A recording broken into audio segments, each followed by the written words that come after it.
Sporky, what's in this box is going to be your demise.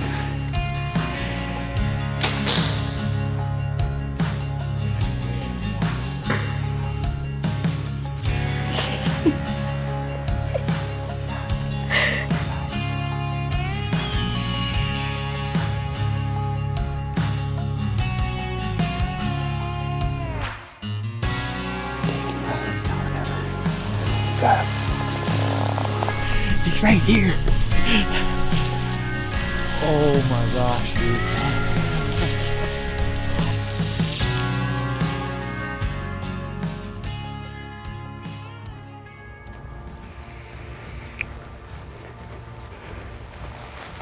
Okay, we've just gone in, so I sprayed some of the golden dough on our boots and stuff. And see, right at the top of the hill right here is a gate that we would walk in before. But it's right at the high spot. And you can see down into our food plot. And you can see deer in there, which means deer can see you. So I brought a snippers in, and we're gonna go to this fence. I'm gonna cut myself an access here so we can get behind this tree row and out in that tall grass and get up to our stand. Now, this is our farm. We have no cattle, so I don't recommend you doing this on somebody else's. But if you own it, no cattle, feel free to cut those fences. So we'll go in right here.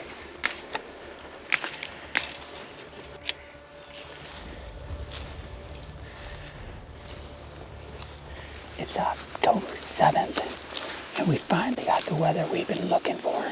We got cooler temperatures here. It's like 40s at night, and maybe mid to high 60s to 70 during the day. And really, to me, this is the day we've been waiting for, even though we're into the first week already of the season. And the first 7 days have been 90 degrees and southeast winds. I couldn't even hunt here. And of course, yesterday that cold front came through, so it was cool yesterday, but came with a 20 to 30 mile an hour wind. So, we saw a lot more deer because it was cool, but we didn't see Sporky.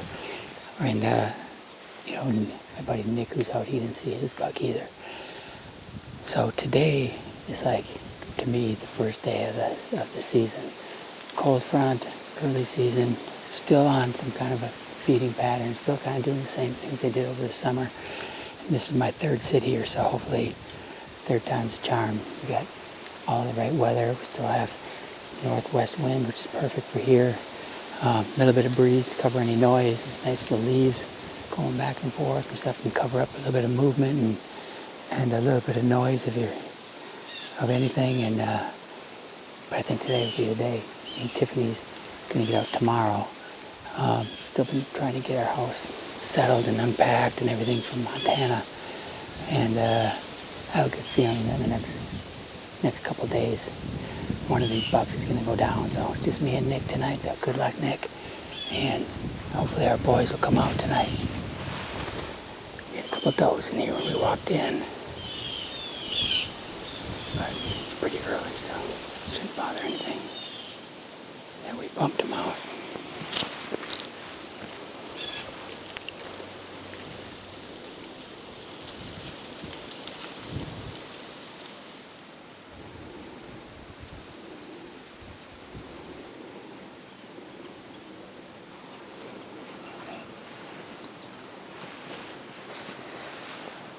Got like 20 does out right here.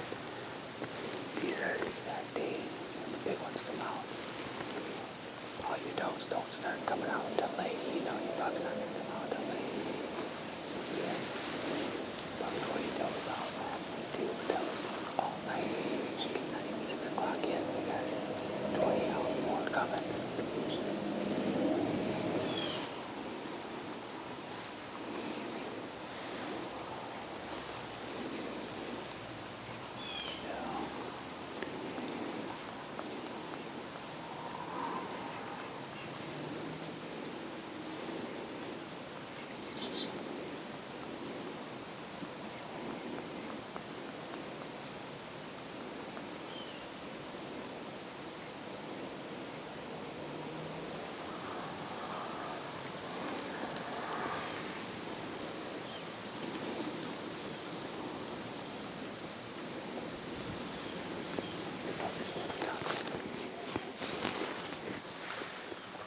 right there.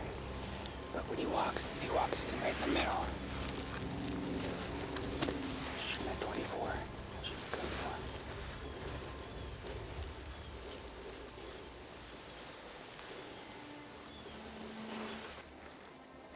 Hit that black line out there. It's 24.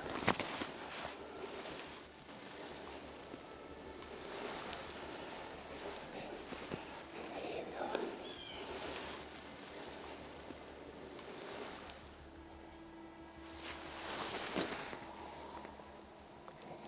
Should come right up there to 23. And then just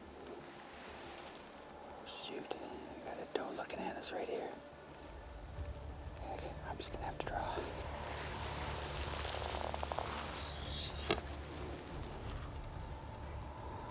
You got him.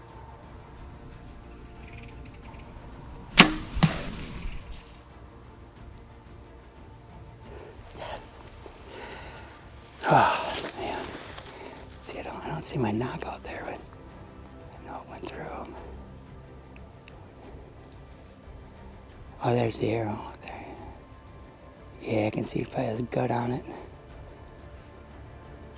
know, so many days, like there's so much time in a week and just not getting any daylight pictures of them. Also, when they come out, you're like, hyperventilating. It's like, okay, I saw him down there. I was like, well, here he comes right up the field. And I was like, you know, I didn't want to be moving too much because all those does were eating in this amazing grains right here. But I had to range, and I was like, well, no sense just keeping ranging on him. He was down there, it was like at 44 and stuff, so I could see this little black line out there. And I ranged that, and I was like, okay, it's 23 or 24 yards. So I just left it at like 24. And when I saw she was looking at me, and I would have liked to have, like I said, let him get more broadside. He's still quartering towards me slightly. But I was like, if she busts, this could be over. So I said, I'm just drawing and shooting. But and she didn't run yet. But he kind of turned and looked towards her because I think he could see that she was panicked. And I was just like, okay, stay away from that shoulder, because he kind of turned a little bit towards me. And I was like, okay, just squeeze, squeeze, squeeze, pull, pull, pull, pull. I was real surprised that it hit him farther back than I wanted to, but still center mass of him, rage, you know, big hole. I could see blood already as he was going out here. And all right, well, we just pulled up at the house. I see Tiffany and the kids have been getting it very scary. I see the cobwebs down here and pumpkins out.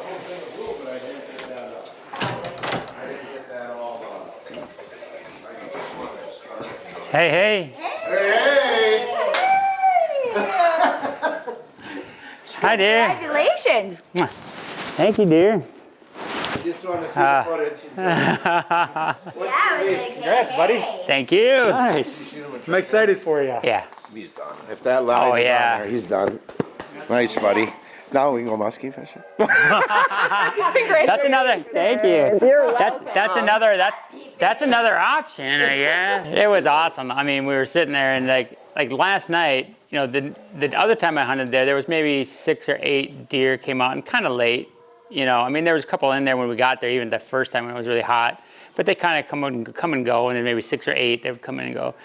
So then, you know, when the wind got right, again, we hunted last night. It was cold enough, but it was so windy. Yeah. Just like, so a deer came out way earlier last night, and there was like 20 deer out there and 2 or 3 bucks, small ones, but he didn't show up. I was like, today is the day though, because it was so 20 or 30 mile an hour wind. Yeah. I was like, so even going out there, I was like, you know, I said I'd shoot him on October 2nd. There you go.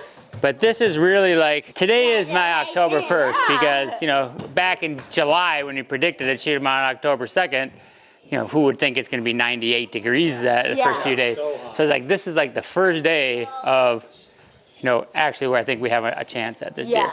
And then we were just sitting there, and there's like 20 deer out like at 5:45 even.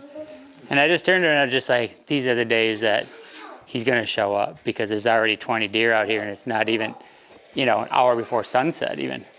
And I mean, I just said that, and I was like, he's like, oh, there's a buck down there. So I look over there, it's him. Your heart starts pounding. And because it didn't take long for him to start just walking his way right up, because I just fed a little bit in there and stuff. And the only problem is like, I don't know why, it's like two 2 close shots that I've had recently, it's like they're farther back. And I don't know, because it was just the whole time I was like, okay, pull, pull, and just thinking about, okay, this is going to be a perfect pull, pull, pew, and just went off beautifully. And I was like, whoa, that seemed a little far back. But I think when you're not focusing on your pin, like, just been acing everything at 80 yards and 60 yards, 100, but you're really kind of more, okay, that's got to be on the shoulder there. But when it's so like 25 yards, you're like, well, it's right there. I mean, and you're not thinking, okay, tuck it right on the line, because I'm thinking this, not the pin. But I would want him to come like right here, like perfectly broadside.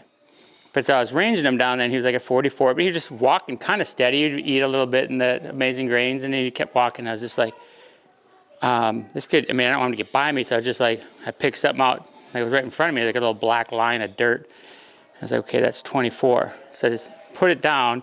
As I put him down, I went like this. I mean, there was like 15 does. They all happened to be eating in the grain field. I mean, there was still a bunch out in the corn, but in the green like crazy.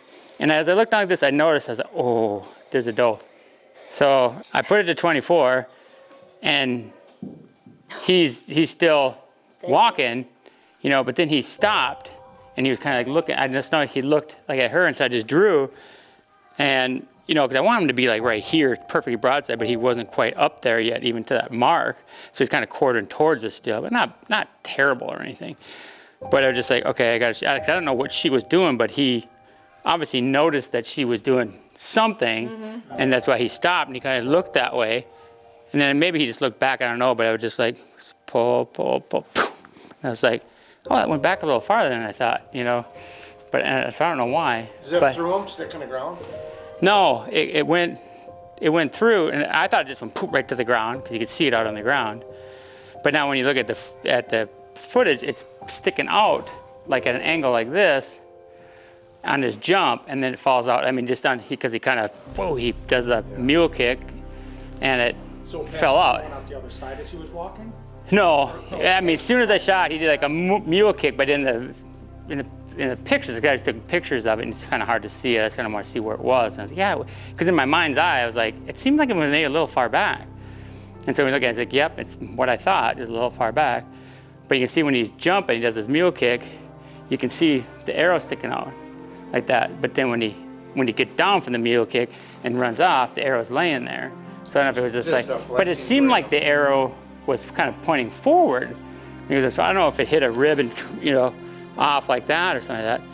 And for some reason, I thought when he turned like on the side that I shot him, I thought I maybe saw some blood come out, but I don't see it in the video. So maybe it was just, you know, could have been dirt or grass or whatever.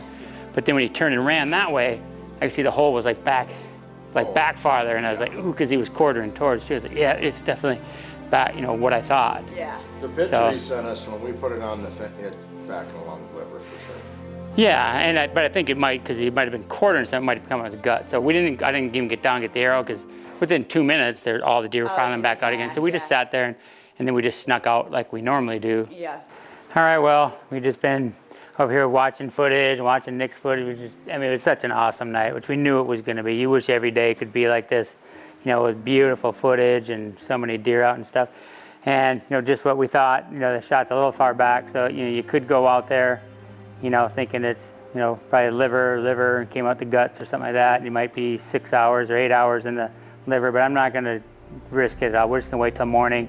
Better safe than sorry on a deer like that. So we'll get up early and go out there and go find him. I mean, he'll be dead tomorrow, but if you go now and you push him at all or something, you just don't know. But it's a bummer, because you kind of want to go out there and get your hands on Sporky right now, but better safe than sorry, so we're just going to let him go. So I will see you in the morning. Let's be honest, Nick wasn't planning on getting up in the morning at all.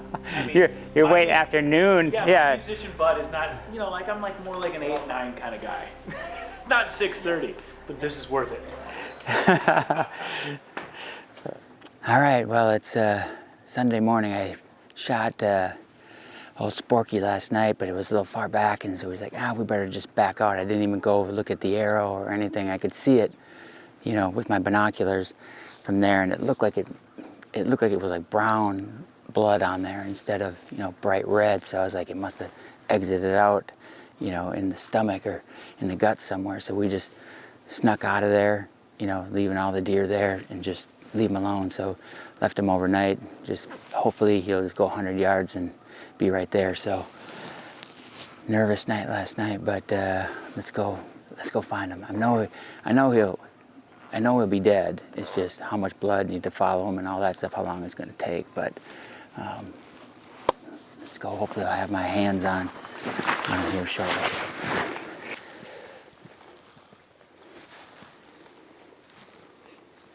I don't smell any gut on it, but I mean, it's guts, but it's got, you know, a lot of blood up on that too. But,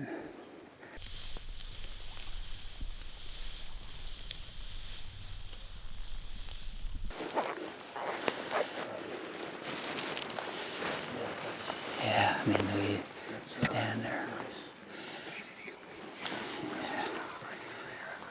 Yeah. I guess you just gotta assume that, I mean, he could have walked over by the pond. Normally they're by water a lot of times, but someplace he's getting water where he's like muddy. That's probably not, he probably goes down that way, I guess.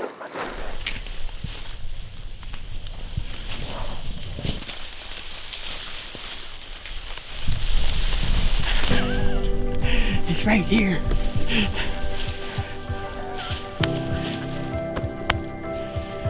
Oh my God. Oh my. Look at that beast, huh? Look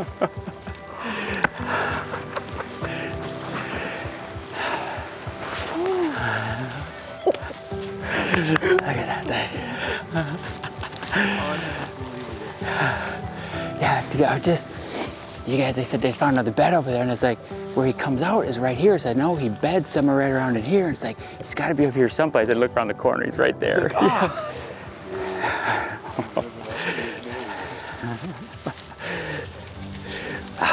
Look at that thing.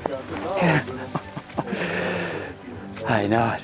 Look at that. See, this is that hole in there that I was thinking that why I wanted to hunt him early was because I thought that maybe he would break that off and get those weak points in there, how the end of that beam came out. But once again, thank you guys for tuning in to our channel, and it's just such a great ending to the story. You know, we did the whole episode on Sporky, and you know, we went through so many ups and downs this year with EHD and how we're going to prevent that and putting water out for him, and then the green to grain transition and hanging a stand. And we did everything that we could with basically no rain, so that the amazing grains, you know, they're coming up. You can see all those deer that were eating in it.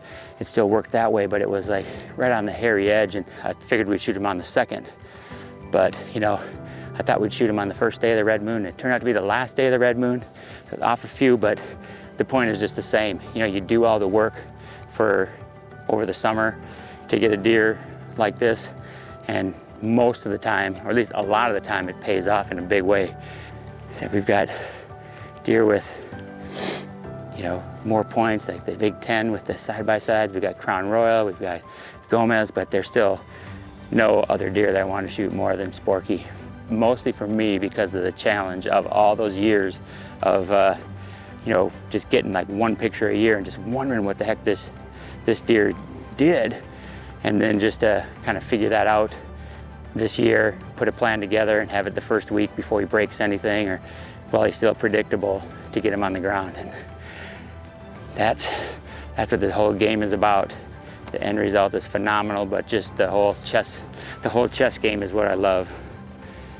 And this one is checkmate. What an awesome buck. Thank you, Lord, for this beautiful animal. I wish I could have done it faster and cleaner, but we do the best we can. Thank you for providing everything that we have here, and thanks for our family and friends, and take care of him. We'll see you in the afterlife, right, big guy? Plant a little bit of meat right there, and then hopefully God will grow us another big buck here for while we're here, right? Mm-hmm. Big Ann, take good care of Maddie Mae. Yeah. Ready? Drop some antlers for Maddie and Tank to find when you're up there. Bye-bye.